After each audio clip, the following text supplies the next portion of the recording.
pesos. This is the ticket counter right here, but you know, it looks pretty weird. We're already inside the museum of all locomotives.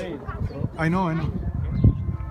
The price of the ticket to come in is expensive. It was $1, and this train is from 1957.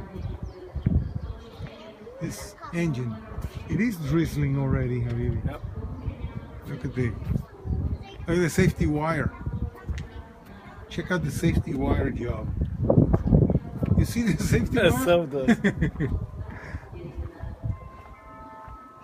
But that's strong. So this is Kiev, at the Vokzal, at the train station.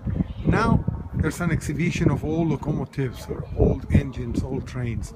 The historical locomotive and cars exhibition.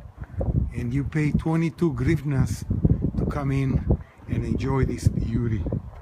And that is the train station in the back. So where do we start? And those are the collection of keys. All right, so where do we go? This way first?